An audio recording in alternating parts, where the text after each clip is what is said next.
Olá, bom dia. Então vamos lá, nossa aula do capítulo 4. O espetáculo vai começar. Neste capítulo, nós vamos conhecer um pouquinho mais sobre a arte de representar. Nós já ouvimos falar bastante, a semana passada, sobre o texto teatral.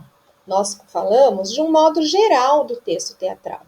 Agora nós vamos falar sobre este texto aqui, o texto chamado Sonhos, que está na página 76, que a professora pediu para vocês fazerem uma leitura, sobre este texto, tudo bem? Então, nós vamos falar sobre ele em especial.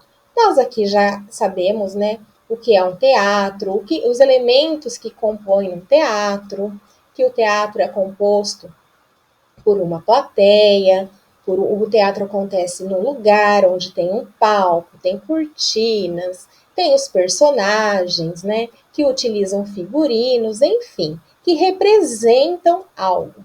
E aí, nós vamos então entender como que acontece o texto, o qual os personagens leem para representar no teatro, certo? E agora nós vamos falar sobre este texto aqui chamado Sonhos. As características desse texto são de que ele é um texto narrativo, apresenta um narrador, existe nele um narrador, sim, que apresenta o que será encenado. E nele, em especial, ele interage com a plateia. Neste texto existem personagens, tem diálogos, tem um lugar, um cenário, figurino. Existe uma linguagem, uma expressão corporal nos personagens.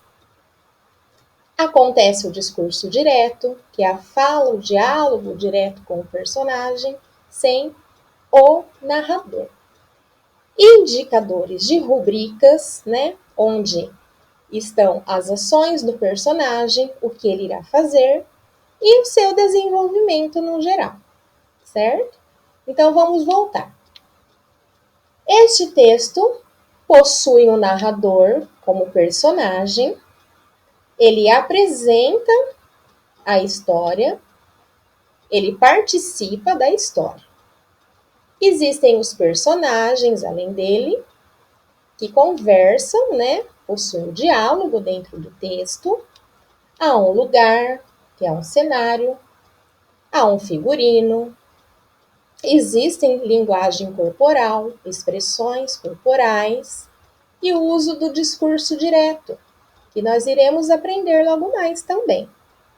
E os indicadores, que são as rubricas, que ficam entre parênteses, onde está escrito a ação do personagem e todo o desenrolar da história e o seu desfecho final.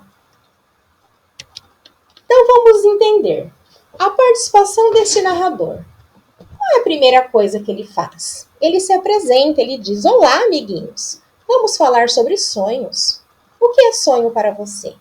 Ele interage com uma criança, não é mesmo? Então ele pergunta para uma criança e espera a resposta. Depois pergunta para um adulto e espera a resposta. Essa é uma interação que ele faz dentro do texto. E aí nós temos também os personagens. Nós temos os personagens. O Léo é um personagem. Olhem aqui o nome do personagem, Léo. Nós temos aqui entre parênteses a ação do Léo dentro desta cena. Ele entra no palco. E aí ele começa a atuar. Aí ele cumprimenta as crianças, não é?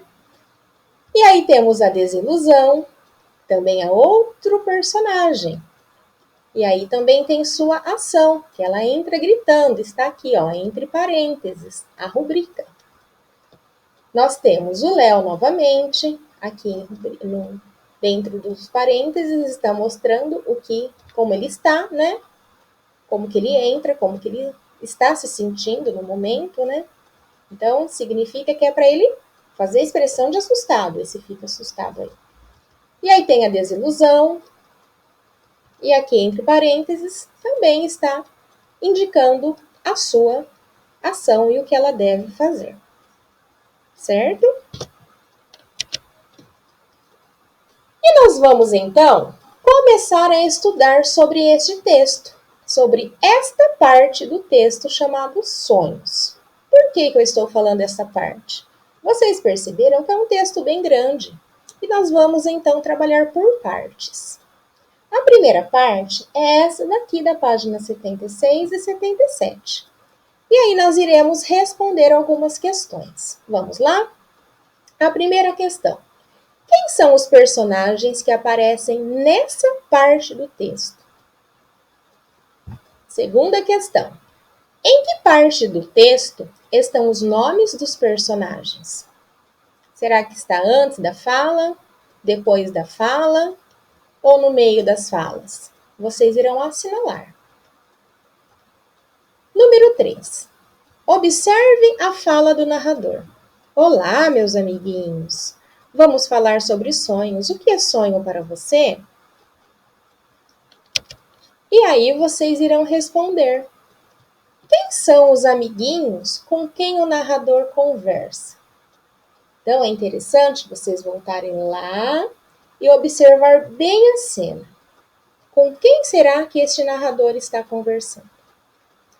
E na letra B, retire do texto um trecho que comprova sua resposta anterior. Número 4. Ao aparecer na história, o garoto Léo parece ser bastante sonhador, mas ao final ele vai se tornando triste. Explique por que isso acontece. Então leia, preste bastante atenção na história para vocês explicarem o porquê que ao final ele vai se tornando triste. Observe algumas partes do texto que estão entre parênteses e ligue as informações a seguir de acordo com o que elas significam.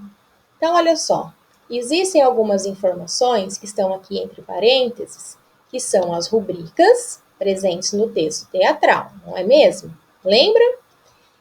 E aí vocês vão ligar as informações que indicam lugares, as informações que indicam emoções e as informações que indicam os movimentos.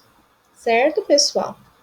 Então, hoje nós iremos trabalhar apenas esta parte do entendendo o texto.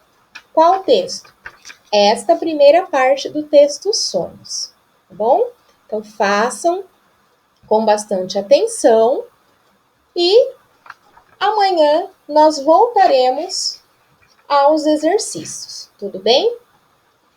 Nós iremos continuar entendendo este texto, certo? Nós vamos fazer por partes, porque não é um texto pequeno e a gente precisa entender os detalhes, tudo bem? Então, até a próxima aula, com grande carinho da professora Juliana.